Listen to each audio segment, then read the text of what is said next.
Hello everyone, welcome to my YouTube channel. आप सभी का स्वागत है हमारे आज के इस वीडियो में। और फ्रेंड्स, इस वीडियो में हम बात करेंगे रेलवे मंत्रालय की तरफ से न्यू वैकेंसी को लेकर जो आंसर किया गया है, जो जवाब दिए गए हैं उसके बारे में। और यहाँ पे जो मंत्रालय की तरफ से जवाब आए हैं उसको देखकर लगता है कि जो गवर्नमेंट है हमारी, वो अभी नई भर्ती ओपन मार्केट की देने के मूड में नहीं है, क्योंकि यहाँ भी कुछ भी स्पष्ट जवाब नहीं दिया जा रहा है। जैसे कि आप जानते हैं कि जीडीसी की वैकेंसी को लेकर एक नोटिस जारी हुआ, ये ट्रेन हादसों के बाद बोला गया जीडीसी की वैकेंसी आएगी। और वो आप देख रहे हैं किस तरह से वैकेंसी आ रही है। 2-3 जोन की वैकेंसी अभी अनाउंस हुई है, बाकी किसी जोन से भी कोई अपडेट नहीं है। तो यहाँ पे रेलवे की जो ढिलाई है वो तो साफ दिख ही रही है।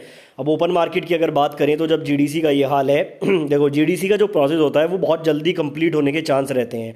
तो जीडीसी के द्वारा भर्ती प्रक्रिया जल्दी कंप्लीट हो सकती है, लेकिन उसको भी ये लोग सीरियसली नहीं ले रहे हैं। और एक तरह से आप लोग देख सकते हैं, नोटिस अगर जारी करके ये कहा गया कि 15 जुलाई को नोटिस देंगे सभी को, और सभी को नोटिस नहीं दिया है, तो रेलवे आप समझ सकते हो कि कितना लापरवाही करती है। अब ओपन मार्केट को लेकर क्या अपडेट है वो भी आपको दिखा देता हूँ। नई भर्ती देने का मुझे लगता नहीं यहाँ पे गवर्नमेंट का कोई विचार है, और किस तरह से ये लोग नई वैकेंसी को इलेक्शन से कनेक्ट करेंगे, किस तरह से वैकेंसी आएगी, कुछ भी समझ नहीं आ रहा है। तो चलिए देखते हैं क्या है पूरा अपडेट। उससे पहले आप चैनल को सब्सक्राइब करके बेल आइकन को प्रेस कर लेना।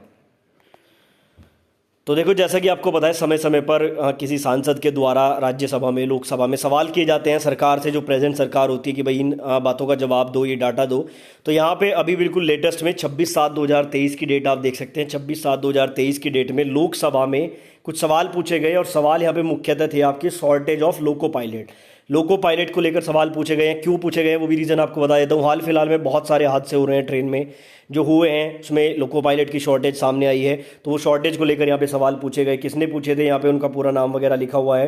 ठीक है, सवाल क्या है वो आपको दिखा देता हूँ। Will the minister of railway be please to state, यानी कि क्या रेलवे मिनिस्टर इनका जवाब देने की कृपा करेंगे। 4 सवाल बेसिकली पूछे गए थे। पहला सवाल ये था, weather it is a fact that during the year 2022-23 the number of train accident out number the previous year, similarly train accident have also increase in the year. यानी कि कहा जा रहा है कि क्या ये बात सच है, क्या ये फैक्ट सही है कि 2022-23 में पहले के मुकाबले ज़्यादा एक्सीडेंट देखने को मिले हैं।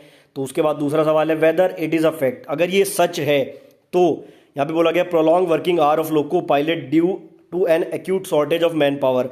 तो कहा गया कि क्या इसके पीछे का कारण ये भी है कि मैन पावर की कमी होने के कारण, जो लोको पायलट की शॉर्टेज है उसके कारण ओवर टाइम करा के जो उनसे काम ले जा रहा है, क्या यही रीज़न है एक्सीडेंट का। ये दूसरे क्वेश्चन में पूछा गया है। तीसरा क्वेश्चन है, whether because of the increase train accident the railway has decided to fill up vacancy and reduce the long working hour of loco pilot. तो पूछा जा रहा है कि अगर एक्सीडेंट का कारण लोको पायलट की कमी है तो इनकी भर्ती कब होगी, भर्ती प्रक्रिया क्यों नहीं हो रही है। और डी में पूछा if so the details therefore, अगर ऐसा है तो इसकी जानकारी दें। ये सवाल पूछे गए हैं। ठीक है, अब देखो यहाँ पर जो आपका सबसे पहला सवाल है उसमें तो इन्होंने पूरा ये डाटा वगैरह जारी कर दिया कि during the year 2022-23 there were 48 train accident in comparison to 35, यानी कि पिछले साल 35 हुए थे 21-22 सेशन में, इस बार 48 हुए हैं। तो इतने ज़्यादा हैं, ये सारी बातें बता दी हैं। तो ये तो कोई काम की बात नहीं है, काम की बात वैसे भी ये लोग बहुत ही कम करते हैं। उसके बाद यहाँ पे आते हैं हम लोग क्वेश्चन नंबर बी पर। इन्होंने साफ साफ यहाँ पे बोला है, long working hour of crew is not the major cause of accident, यानी कि लॉन्ग वर्किंग आवर जो लोको पायलट का है वो मेन कोज नहीं है एक्सीडेंट का। तो चलो ये बात तो सही भी है कि मेन कोज कुछ और भी हो सकते हैं, सिग्नल में प्रॉब्लम है या और भी प्रॉब्लम हो सकती हैं, लेकिन ये बात ये इनडायरेक्टली एक्सेप्ट कर चुके हैं कि लॉन्ग वर्किंग आवर यानी कि ओवर टाइम लोको पायलट्स को करना पड़ रहा है। ठीक है, CND का आंसर क्या दिया है, यही हमारे लिए इंपॉर्टेंट है, जिसमें वैकेंसी कब फिल होगी, क्या होगा, उसके बारे में पूछा गया था। CND में इन्होंने कहा है occurrence and filling up of vacancy is a continuous process. देखो बिल्कुल रटा रटाया जवाब वही है कि एक सतत प्रक्रिया है, हमने ये किया वो किया। चलो फिर इसको पढ़ लेते हैं। The vacancy are filled by placement of indents of railway with recruitment agency as per operational requirement during the process vacancy में arise and these are filled subsequently during the period from 2018 to 2019 to 2022 to 2023। ठीक है, 2023 तक ये बोल रहे हैं कि total 35,373 assistant loco pilot candidate have been empanelled by 21 RRB। कहा जा रहा है कि 2018 से 2023 तक 35,373 लोको पायलट को 21 RRB के द्वारा पैनल में नाम आया है, मतलब उनको जॉब मिली है, including provisional empanelment of 5,651 LP candidate during the year 2022-23। देखो अब ये 35,373 इन्होंने कह दिया कि हमने जॉब दिए हैं पिछले कितने साल में, लगभग 5 साल में। लेकिन क्या रेलवे में 35,000 लोको पायलट की आवश्यकता है? अगर आप ये नंबर चेक करोगे, गूगल भी करोगे, तो इससे कहीं ज़्यादा ये नंबर आएगा। तो ये लोग क्या करते हैं, वो चीज़ें सामने रखते हैं जिससे लोगों को भ्रमित किया जा सके।